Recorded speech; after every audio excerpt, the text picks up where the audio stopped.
pessoal, meu nome é Paulo Seleguinho, eu sou professor aqui da USP de São Carlos e esta é a nossa primeira aula tutorial do curso intensivo de aplicações em engenharia, de termodinâmica e aplicações em engenharia. No caso, eu vou fazer um tutorial no software RefProp, que é um software para cálculo de propriedades termodinâmicas. Essa aula de exercício resolvido, em particular, ela se vincula ou é idealmente associada à aula de número 3 aqui do nosso curso intensivo. O programa aqui que eu vou desenvolver nesse pequeno vídeo, eu vou mostrar para vocês onde obter e como instalar o RefProp, depois, obviamente, as diferentes maneiras de usá-lo, de forma standalone ou chamando as suas rotinas a partir de uma plataforma, que no caso é o Excel, e aí sim vou resolver um problema bem simples que vai permitir, então, criar dificuldades, na verdade, para eu poder explicar as coisas que eu quero explicar. Então, o RefProp, na verdade, ele é um software produzido pelo NIST. O NIST, não sei se vocês conhecem, mas é uma espécie de Inmetro americano. Então é bastante interessante porque, de certa maneira, é uma referência. Ele tem a versão licenciada, que é essa que eu uso aqui, mas ele tem também uma versão estudantil. E um parênteses, né? Como é uma aula tutorial, então tem uma certa liberdade aqui. Eu vou trabalhar com várias janelas abertas, vou entrar no Google, vou buscar esse software, vai ser bem dinâmico esse vídeo. Mas voltando aqui ao RefProp, eu tenho como, por exemplo, gerar tabelas, obter propriedades dos fluidos, gerar gráficos. Esses gráficos são interessantes porque a gente pode, inclusive, como eles são feitos em escala, a gente pode desenhar transformações sobre esses gráficos e, ao invés de fazer contas matemáticas muito elaboradas, a gente pode simplesmente resolver de forma gráfica os nossos problemas de termodinâmica, como se fazia antigamente, né? Antigamente era comum, eu mesmo fiz muito isso, comprava blocos com esses diagramas aqui, várias folhas, e cada folha eu desenhava as minhas transformações para poder evitar de ter que fazer cálculos muito complicados, porque a gente não tinha, né, recursos computacionais tão fartos como a gente tem hoje. Bom, eu preciso falar também uma coisa, antes de ir para o RefProp, eu preciso falar que existem várias outras plataformas ou vários outros softwares de tabelas eletrônicas, como a gente disse. Softwares que você pode baixar e instalar no seu computador, livres, licenciados. Tem software até para celular, na verdade. E tem também muitos aplicativos online. O próprio RefProp tem uma versão que eles chamam de Workbook, que pode ser rodada online. Esse aqui é um que eu gosto bastante. Da Steam Tables Online, para vapor, né, como o nome diz, e ele é bastante completo. Então eu gosto muito desse daqui, tem a possibilidade de linkar aqui com outras plataformas de cálculo também. Então não importa muito qual você usa, desde que você seja fluente, desde que você seja proficiente nessa plataforma, ok? Então vamos lá, esse é o enunciado, eu só vou ler o enunciado e aí eu começo aqui a solução. Então é um exercício, como eu disse, bem simples e foi feito para gerar algumas dificuldades para eu poder explicar. Então vamos ler o enunciado. Determine a pressão interna num isqueiro de bolso contendo butano. Construa um gráfico mostrando a variação da pressão com a temperatura.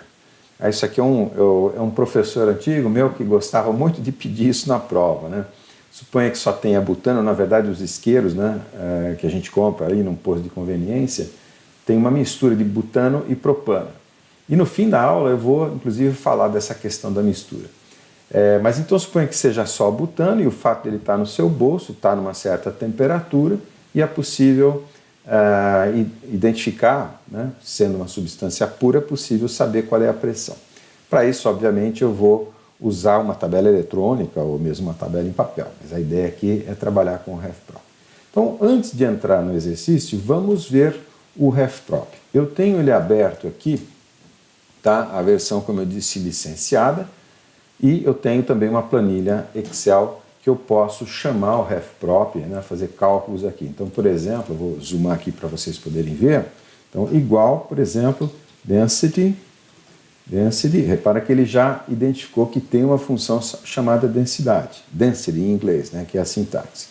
Então aqui os argumentos, então por exemplo, no caso, vamos supor que seja air, ponto e vírgula, a forma, as coordenadas GPS do estado que eu quero determinar, então pressão, temperatura, PT, o sistema de unidades que eu estou trabalhando, SI com graus Celsius, E aí os dois argumentos seguintes é pressão e temperatura. Então pressão em megapascais, suponha que seja 1 megapascal, e temperatura 100 graus. Fecho aqui, Enter, e ele já me dá a densidade. Porém, então o Excel aqui está chamando rotinas do RefProp que estão instaladas, rotinas em Visual Basic, na verdade, que estão instaladas aqui no meu computador. Então vamos ver como é que a gente obtém o RefProp e a versão estudantil. Então, na verdade, basta você digitar mini RefProp no Google e ele já leva, né, normalmente aqui, ó, mini RefProp, clica lá e ele já tem links para você baixar o RefProp e instalar. Tá? Quando você faz isso, vou mostrar aqui no meu computador, no meu caso já está tudo feito, né? Então não posso mostrar fazendo, né, porque já está tudo feito, mas eu acredito que não vai sobrar dúvida. Quando você instala o software, que é pequeno na verdade, tá? Ele vem aqui no arquivo de programas, no diretório RefProp. Tá? Deixa eu reorganizar, né, por tipo, e tem várias coisas que eu vou comentar aqui. Ele tem duas planilhas. Na verdade, essa primeira planilha aqui é uma planilha, na verdade é o manual de utilização do RefProp, tá, para Excel. Essa segunda planilha aqui na verdade o suplemento que contém todas as rotinas da biblioteca, as rotinas Visual Basic. Nós vamos ter que buscar esse arquivo daqui a pouco para poder linkar com o Excel. Esse ícone aqui é o da versão standalone, que é esse ícone aqui embaixo na minha tela, tá? Vou minimizar. E aí dá para ver o seguinte, ele tem também outras rotinas para outras plataformas. Que eu sei Fortran, eu nunca usei. Já usei muito Fortran, já programei muito em Fortran, mas não uso mais. LabVIEW, às vezes eu ainda uso, né?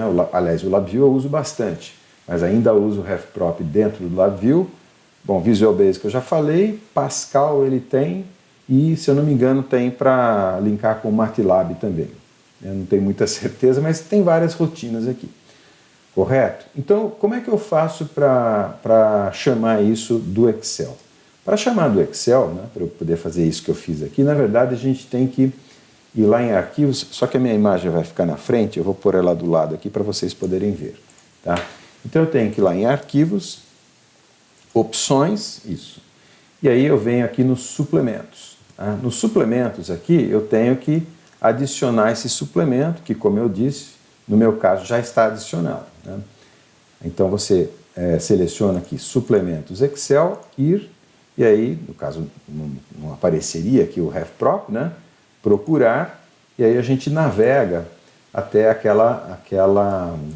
aquele arquivo lá, né? Arquivo de programas, RefProp, e aí aparece aquele arquivo que tem o mesmo ícone do Excel, né? Mas que são, na verdade, só as rotinas Visual Basic.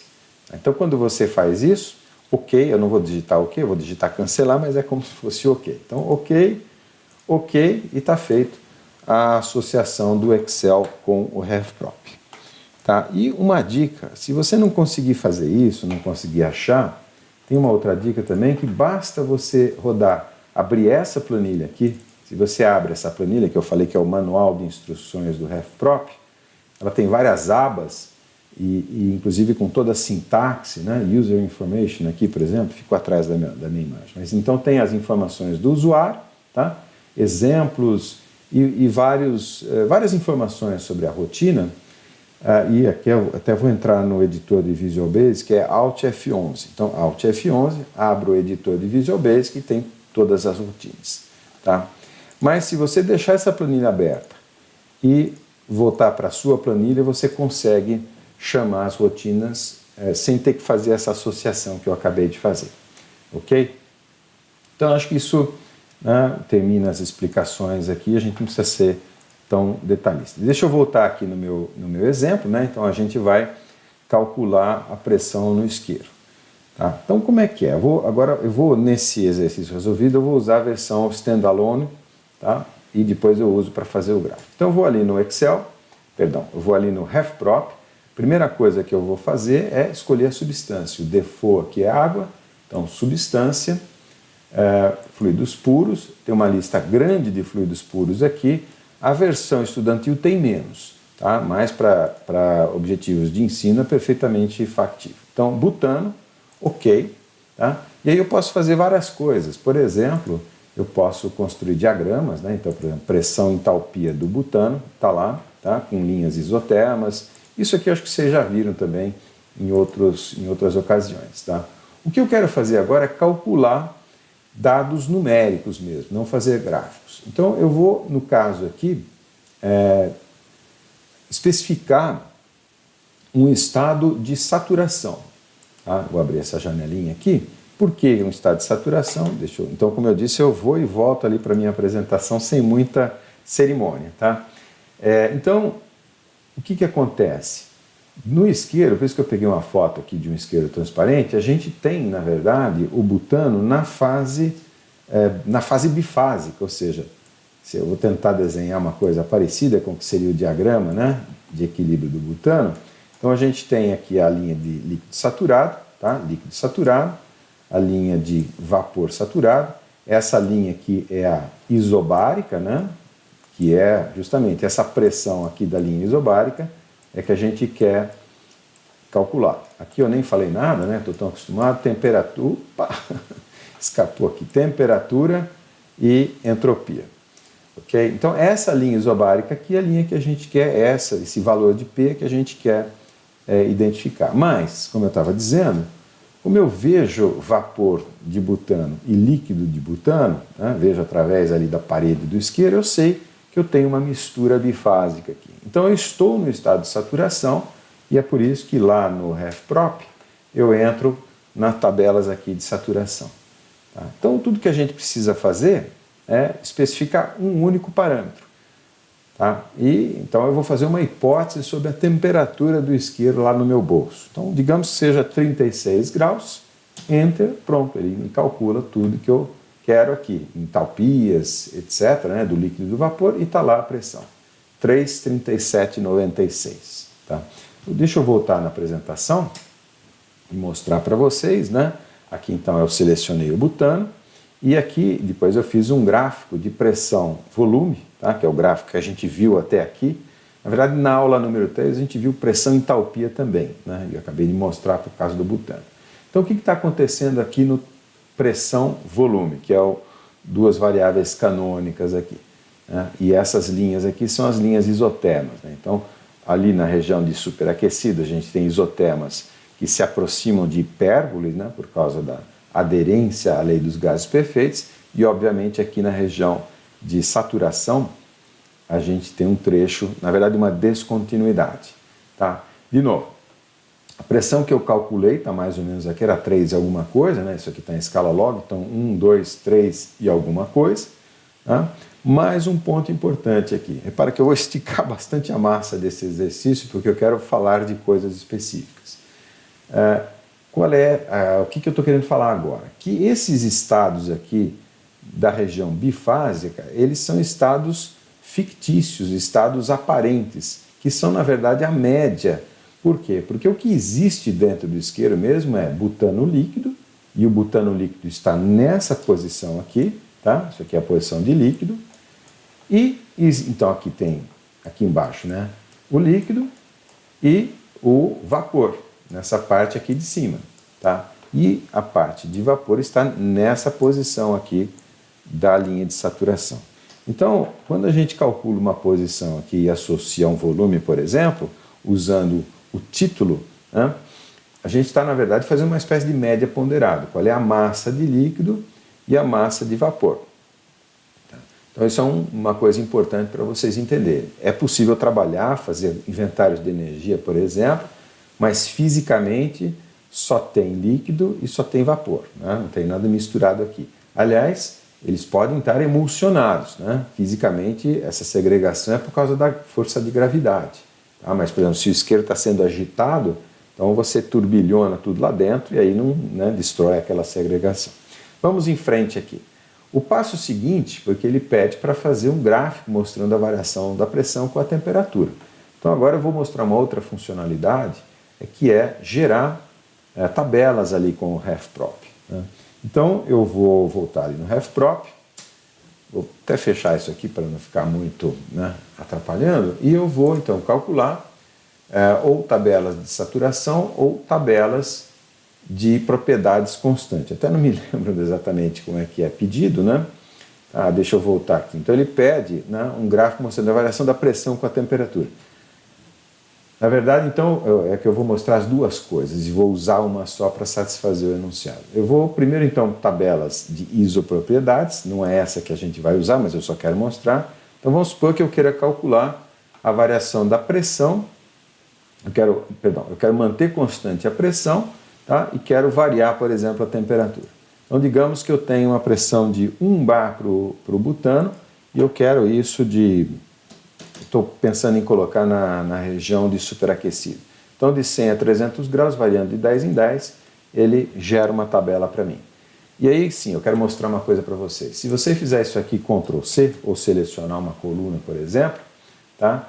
Então, você pode vir aqui no Excel, tá? Deixa eu apagar aquilo lá, e Ctrl+V, e aí, por exemplo, fazer gráficos, né? Então, por exemplo, aqui, a pressão, não me lembro o que eram as colunas, então temperatura, a pressão mantive constante, então temperatura e densidade. Então temperatura, selecionar aqui temperatura e a densidade, que seria essa, se eu não me engano, a coluna D, é isso mesmo? É a terceira coluna, tá? 1, 2, 3, seria essa daqui. Então aqui, densidade em função da temperatura.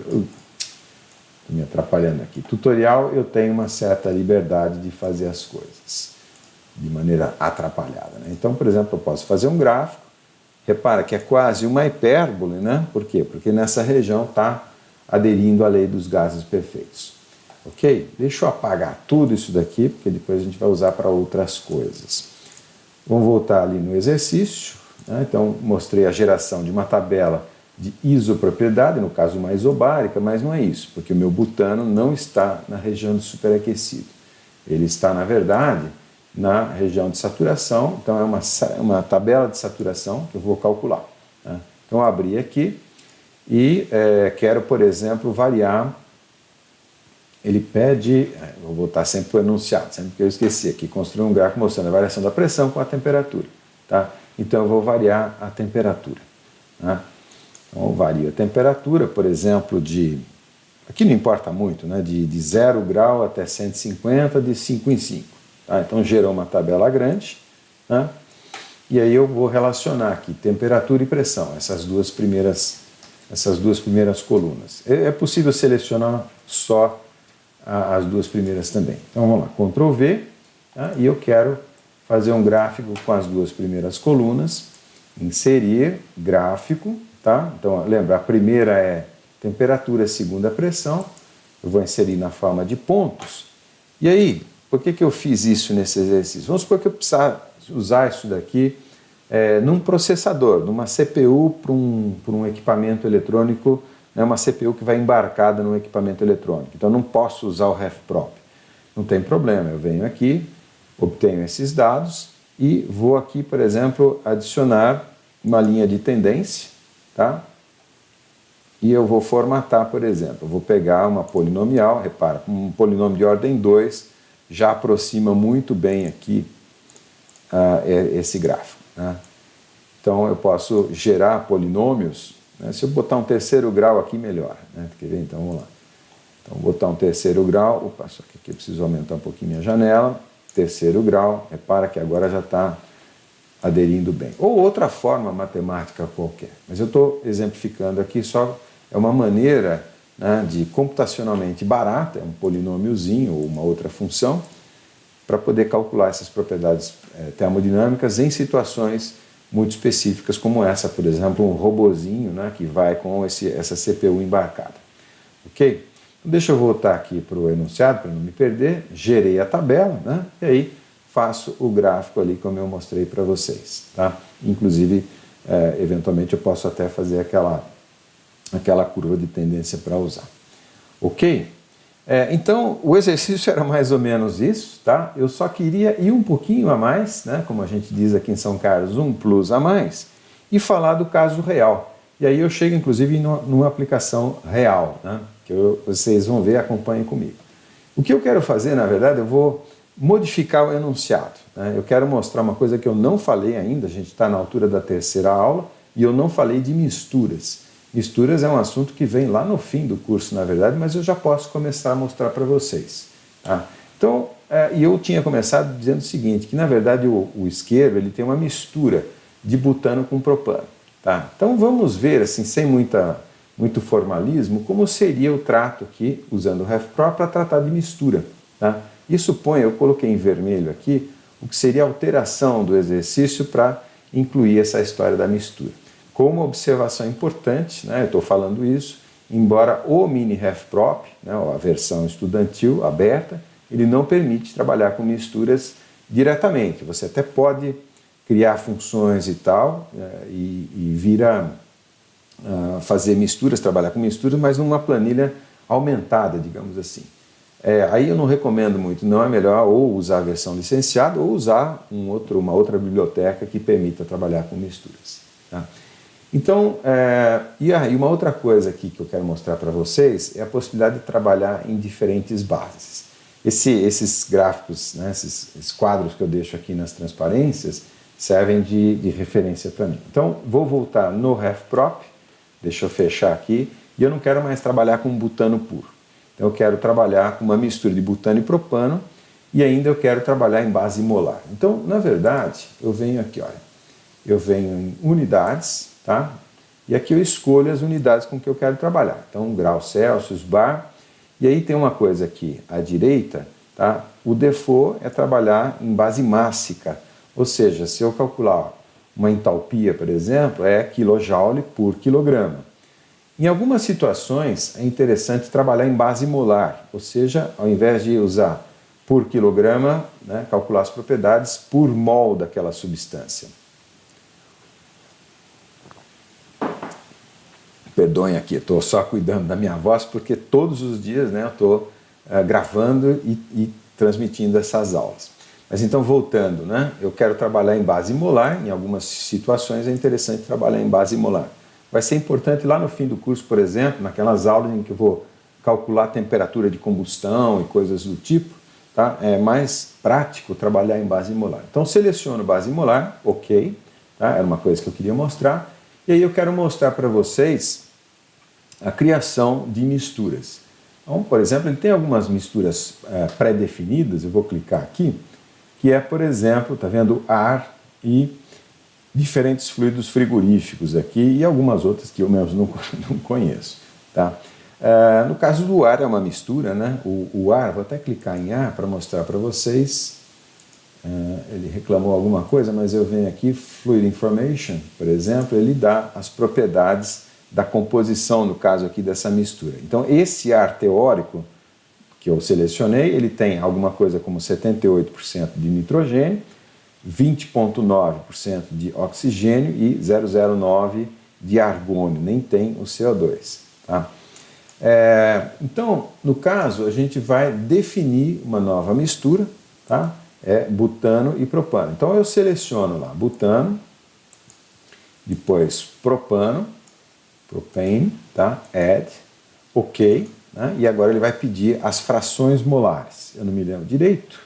60% de butano e 40% de propano. E como é que eu sei que é molar essa fração? Porque está aqui metro cúbico por metro cúbico.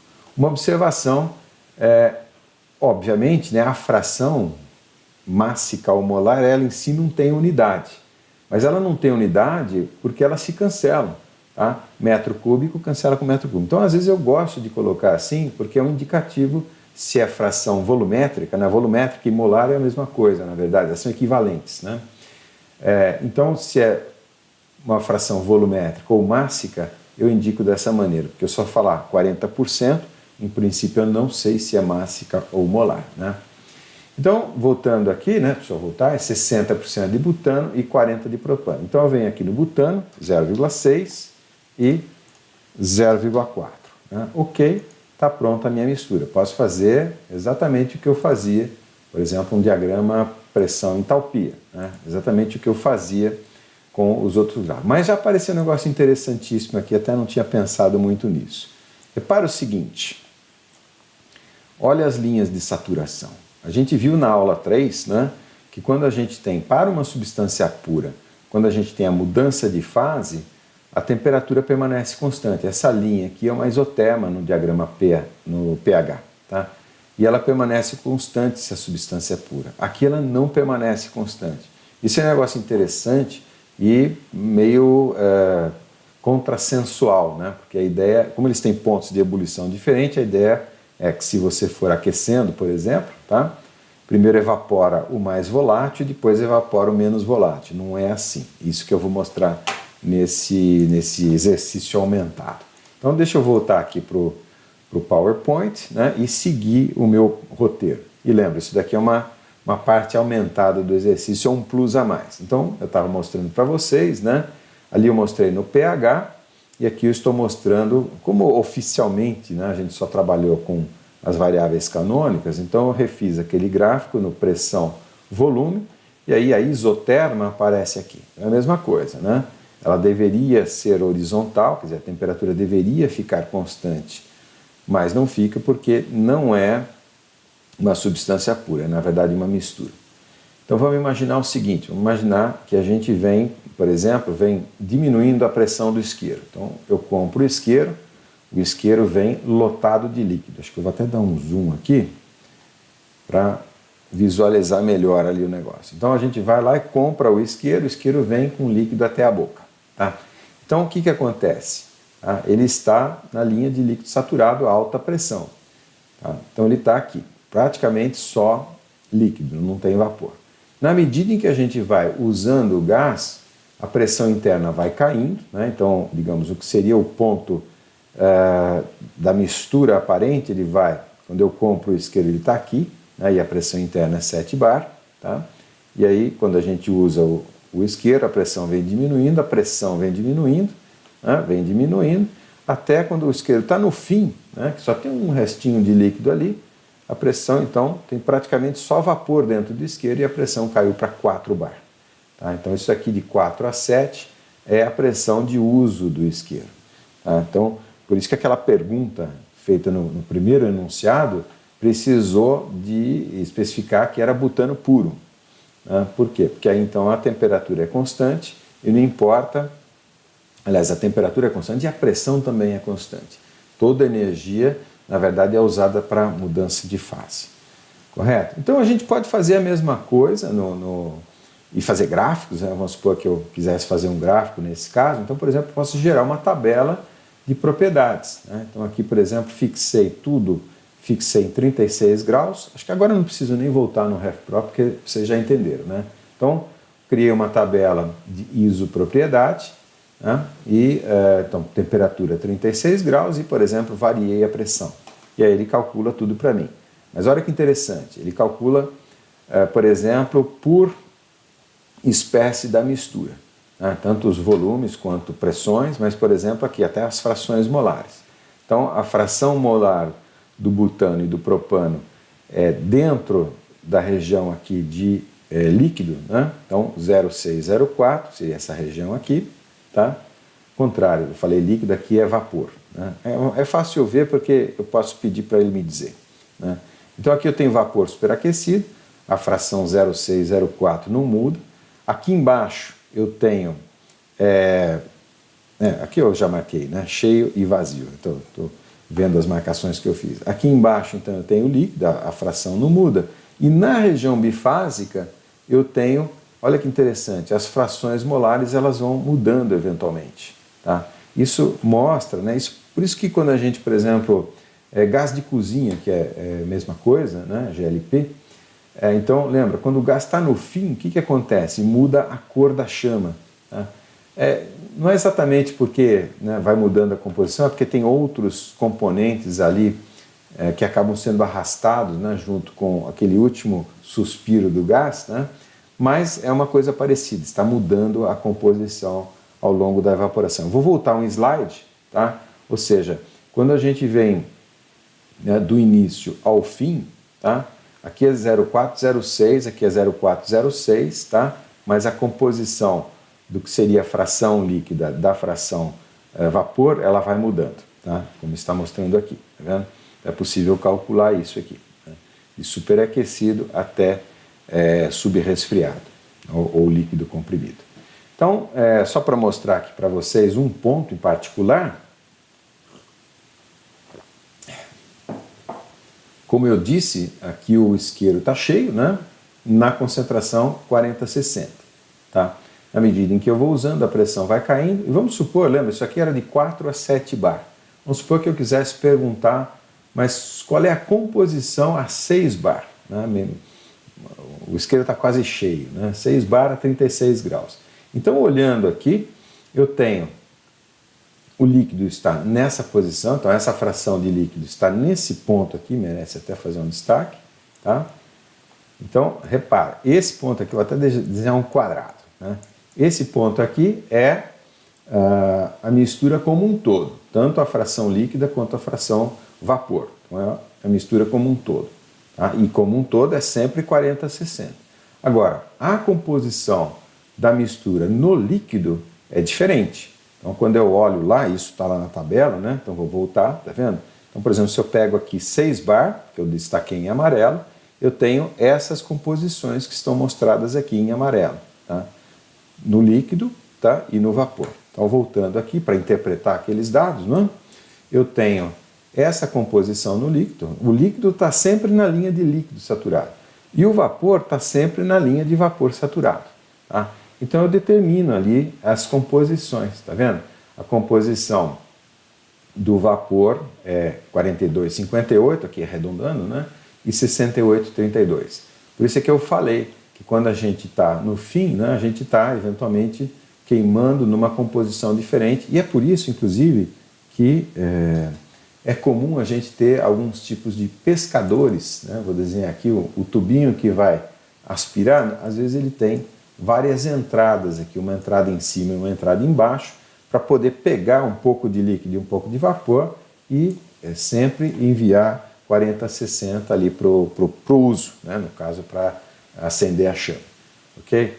Então isso é muito interessante e também explica, né, os processos de separação por destilação criogênica, né, por condensação criogênica, seguem esse princípio aqui. Então é exatamente o caso. Se a gente quisesse fazer gráficos para explicar o funcionamento, por exemplo, de um evaporador, né? Então a mesma coisa, eu pegaria esses dados aqui e faria. No caso, com esses dados que eu gerei, eu tenho só um pedaço dessa curva que eu estou mostrando. Então essa curva ela mostra, né, a concentração molar do butano de 0 a 100. Eu não ponho a do propano, porque ela é exatamente o contrário, né? Quando tem 100% de butano, tem 100% de butano, tem 0 de propano, e aí aqui embaixo, né, quando tem 0 de butano, tem 100% de propano. E aqui a pressão. Então aqui eu posso colocar, por exemplo, os patamares de pressão que eu tenho. Nessa tabela aqui eu só gerei essas concentrações, ou esses trechinhos aqui da curva, mas se eu estendesse, pegando outras concentrações aparentes aqui, ou globais, eu posso estender essa curva, tá? E eu vou chegar, quando eu estendo essa curva, eu vou chegar exatamente, né, por exemplo, estendendo a linha de saturação, tá, do líquido, na verdade, e a linha do vapor, eu chego numa curva que parece uma espécie de banana assim alongada, né? Então, o que acontece, né, nesse ponto aqui que eu tenho 0% de butano, esse ponto aqui, a pressão é a pressão de saturação do propano puro. Obviamente aqui onde eu tenho 0% de propano, essa pressão, esse patamar de pressão é a pressão de saturação do butano puro, tá? Então esses dois pontos, a priori eu já conheço, porque são dos componentes puros. E aí tudo que está entre eles, né,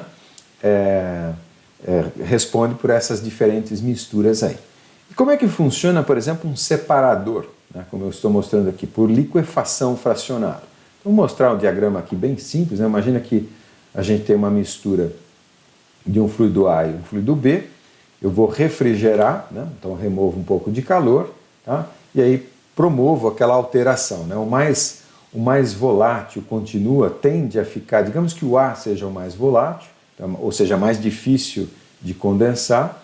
Então aqui eu tenho A em maior quantidade, portanto a sua concentração aumentou aqui na fase vapor, e B é o mais condensável, né? Então B condensa mais facilmente, então a concentração de B aumenta aqui na fração de líquido. Tá? Depois o que a gente faz é, eu resfrio, quer dizer, removo um pouco de calor aqui adicional, tá? E aí eu consigo aumentar mais ainda a fração de A, né? E aqui então, supostamente, tem aqui quase que 100% em termos de pureza, tá? E aqui esse A mais B é praticamente na concentração inicial e a gente volta, na verdade, para continuar nesse processo de separação. Se a gente seguisse aqui o B, a fração líquida, é a mesma coisa, né? Então aqui eu adiciono calor, na verdade, para tentar evaporar o pouquinho de A que tinha aqui em B, eu evaporo, ele vem aqui para cima, né? E aqui eu tenho o B com a concentração bem aumentada, né? E de novo o A mais B eu volto para fazer a separação. Isso daqui também é usado num sistema de concentração de caldo de cana, tá? Isso daqui é uma das nossas aulas, tá? É um sistema de concentração de caldo para a produção de açúcar, né? Se produz aqui um xarope, tá? Que depois vai ser processado, vai ser cristalizado, tá? Para gerar o açúcar. Esse é um equipamento gigantesco, aqui eu procurei desenhar uma pessoa, na verdade é até bem maior do que isso que eu estou desenhando, mas tem uma outra aplicação bastante interessante também, que são os sistemas de dessalinização. Aqui no caso da concentração de caldo, o que se deseja é o xarope aqui, né, e o condensado não interessa muito, né, ou melhor, o que vai ser condensado, esse vapor que sobra aqui não interessa muito. No caso da dessalinização, a gente obtém uma salmoura aqui, que na verdade é devolvida para o mar, e o que interessa aqui é esse vapor que teoricamente está puro, está livre de sal, né? Então, essa daqui é uma outra aplicação bastante interessante que a gente vai desenvolver numa das últimas aulas nossas, por isso que, né, eu dei esse spoiler aqui com essa aula tutorial. Ok? Então, só para terminar, né, isso aqui também é usado nos sistemas de destilação fracionada, né, e esse sistema ele é interessante pelo seguinte, né, eu só quis mostrar essas torres de destilação aqui, isso aqui é para fazer gasolina, na verdade, né? Então você entra aqui, por exemplo, com petróleo, tá? E aí você vai separar os diferentes componentes do petróleo, os mais leves são gases, querosene, a própria gasolina, né? E os mais pesados são os óleos, e até óleo pesado mesmo, tá? Mas é um sistema de destilação fracionada e isso é feito de maneira, né, com bandejas aqui em que você borbulha, tá vendo? Aqui a fase de vapor através da fase líquida, vou voltar um slide, né? 2, na verdade, mais ou menos em função, seguindo essa lógica aqui, tá? Então isso é feito N vezes para você ter realmente um componente praticamente puro aqui no fim, tá? Então é isso, essas aplicações aqui eu vou desenvolver com vocês na aula sobre misturas, tá? E a gente vai fazer cálculos, aí a gente pode entrar no detalhe. Ok, pessoal? Então é isso e eu espero vocês no próximo vídeo.